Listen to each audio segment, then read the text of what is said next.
Hello guys, welcome back to the channel and welcome to another film review.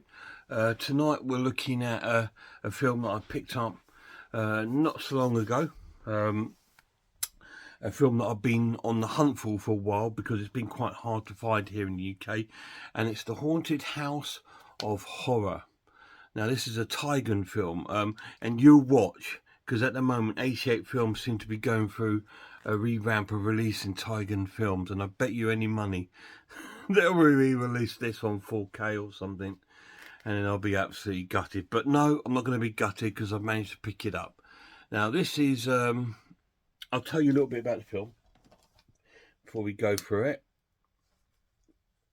So we're looking in my little book. Right. Haunted House of Horror. This was made in 1969. Its certification of 15.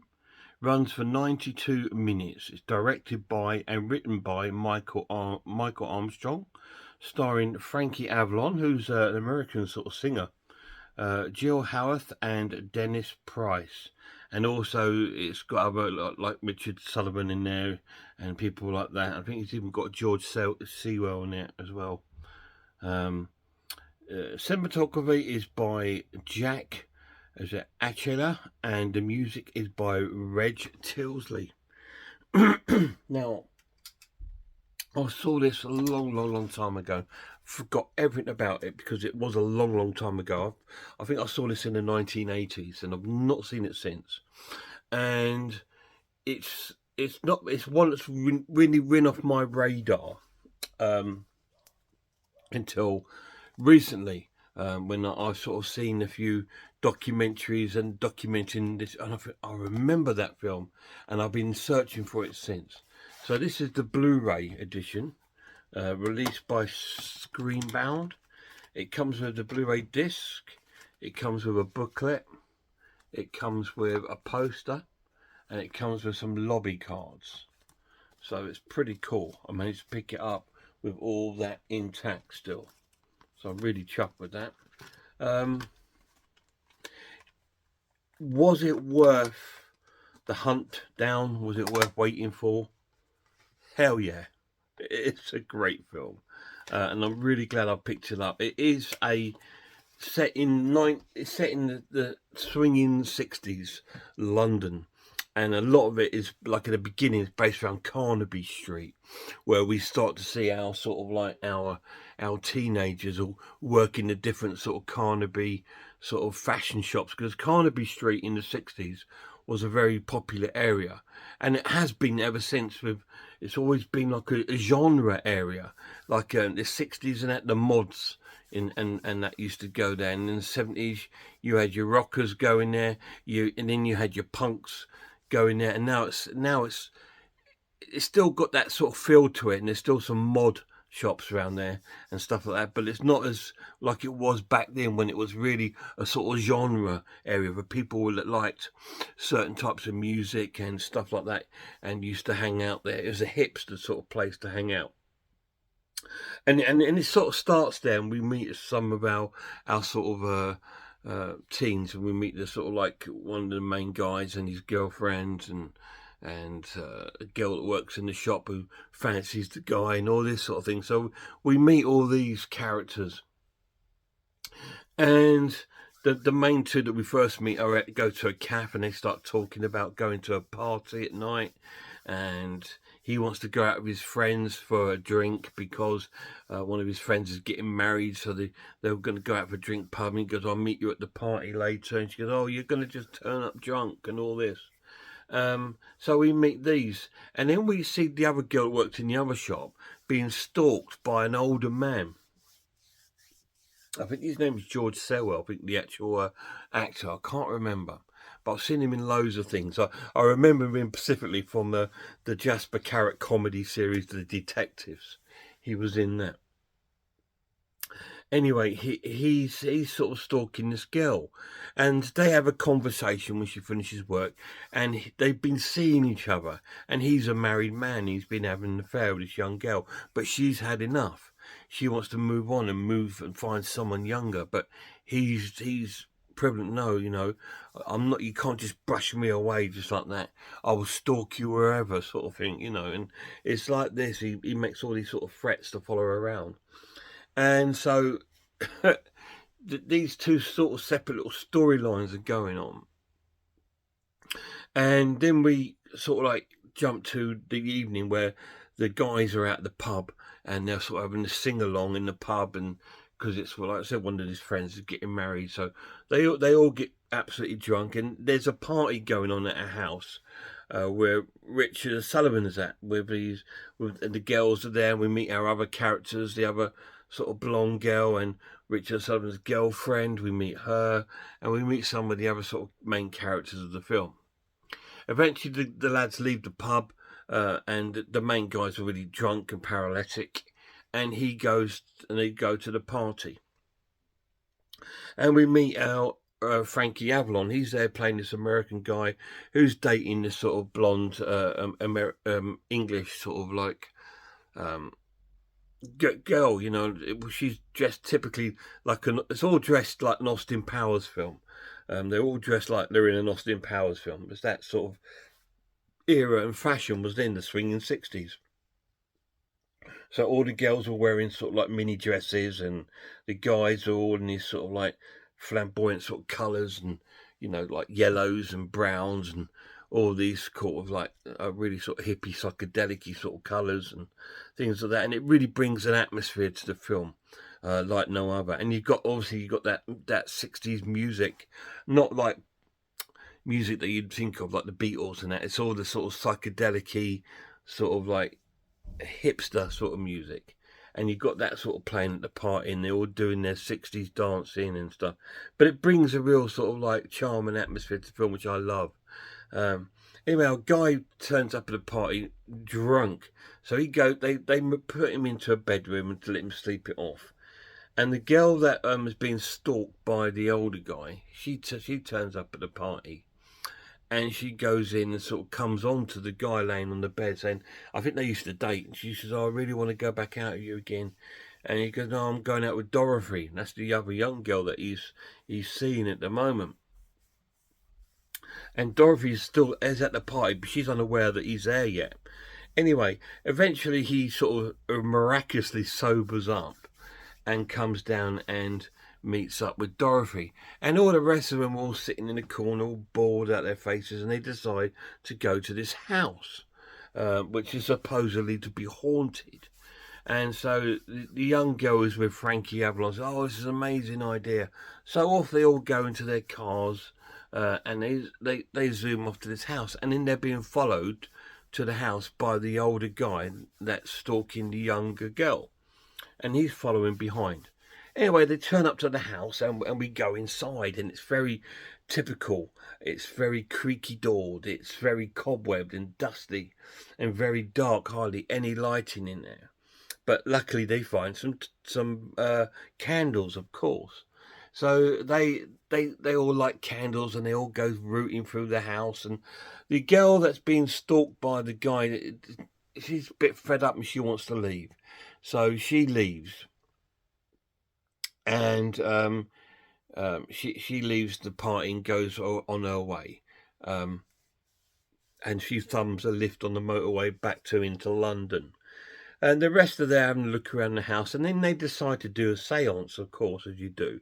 Rather than having the party, they want a séance. So they build up this really weird look séance sort of thing, when they all hold hands and stuff like that. Then they start hearing creaky noises and stuff and coming from upstairs, and they all decide to go exploring.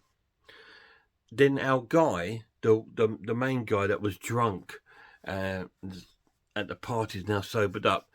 He goes upstairs and he succumbs to his end. He gets killed brutally with like a machete, and it is really quite gory and graphic. And he gets killed, and he sort of hangs over this hole in the floor with blood pouring down to the floor below. And the others see the blood and see him, and some of them start throwing up. The girl starts screaming and all this sort of thing. And so then they go up to investigate the body. And Frankie Avalon's idea is, well, let's hide the body. Let's get rid of it. Let's take it out of the house, move it and hide it. Nobody has to know that this has happened. I don't know why he would just. Why wouldn't you just call the police and get it sorted out? I don't understand. And then they start thinking, is it someone in the group that's killed him because they don't know, or is it the ghost? Because they think this is apparently in this house. There was a guy that lived there, killed all these different people who lived in the house, like Amityville. You know, it's that sort of thing. Like I told you in my pickup video, it's a bit of an influential sort of video. I mean, film.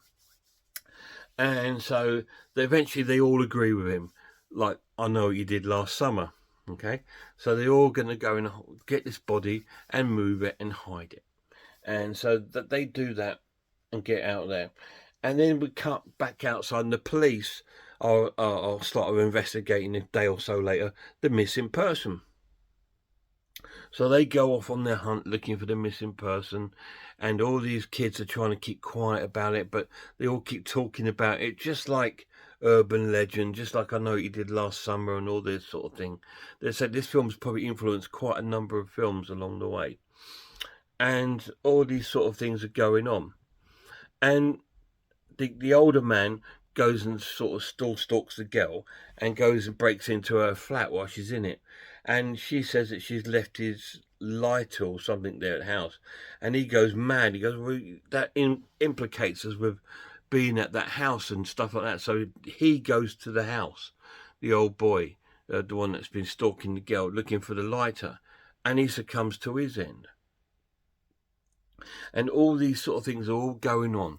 And eventually they decide that they need to go back to the house to sort of to solve something, whatever it is, to sort of like I'm not going to tell you anymore, to be honest, because I don't want to give any more away. But all I can tell you, a few more deaths happen, a few more gory deaths happen, and stuff like that. And so, is it the house? Is this house actually haunted, or is there a killer living in the house, or is it one of our group bumping people off?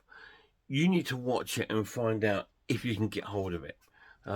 What do I think of The Haunted House of Horror? It's a classic, absolute classic horror film.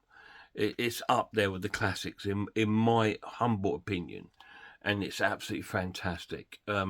It was most certainly worth the wait and hunting down. It's so much better than what I remembered. It was such a cool film, and when you watch it, you can see all the sort of films it's probably influenced over the years. You know, from, like I said, I Know What You Did Last Summer, urban legends, all these sort of films, even films like See No Evil, Amityville horror, or you know, even films like Halloween Resurrection. All these sort of films must have had some sort of influence from this sort of film, because it's that sort of story. Teens go into a haunted house, one's getting bumped off, and then an investigation happens looking for the person that's bumped off, and then they also want to find out who the killer is, and so they go back to the house to sort of reconcile this sort of scene to see what's actually going on. And it follows along that line. There's so many films that came after this that were, you must think, yeah, this is influenced by this film. There's even a sort of giallo feel to the film in some areas. So you can think, oh, some of the Italian directors might have taken some information or off this, things like the Bay of Blood and things like this. You got to think that's quite similar. So I'm wondering if they've been influenced by it, or 80s slashers like Mutilator and things like that. They must have had some sort of influence on this sort of film, because this is one of the first films, I think, of that sort of kind, where they all went to a haunted house and getting bumped off. Yes, we had The Haunting and things like that, but that was different. That was more of a poltergeist supernatural film. This is more of a killer slasher film. When it says a haunted house, there's not much haunting in it. Just that they have to go to this house that's supposed to be haunted, and these horrible things happen. The pluses of this edition: it looks phenomenal. It looks absolutely stunning. It looks so cool. Looks absolutely amazing. The acting is great. I think the acting's really cool. A good, strong English cast with the addition of Frankie Avalon, who's American. Great gore, full of suspense, and a great story for its time. Yes, it's been probably repeated 100 times by now, but this is like an original story of that, and it's fantastic, and it holds up today. It's just as good as any horror film that would come out today, if not better. So I'm going to score this film an essential watch and give it a 10 out of 10. It's brilliant. It's a 10 out of 10 film to me. It's just such a good film. The only negative about this is the special features. There's not a lot on here. There's commentary and there's a making of. The commentary, you can't find it unless you go into the audio setup. It's not under the extras. So I thought, because I went into extras, it just said the making of. I went, okay, where's the commentary and all that? And you have to go into the audio bit, and it says in their commentary audio. So it's still pretty cool to pick this up. It's not cheap, guys. If you're going to pick this up, it's not going to be cheap. I mean, secondhand, 30 quid would be the cheapest you'll probably pick it up for. So it's quite expensive for an old sort of Blu-ray movie. But it is on Tygon, which I know at the moment 88 Films are doing some that they've released, Witchfinder General, Blood on Satan's Claw, The Beast in the Cellar. So they're starting to release Tygon films. So I wouldn't be surprised if this is in their radar to be released on 88 Film. And if it is, pick it up. And I probably will as well on top of this, because it's great.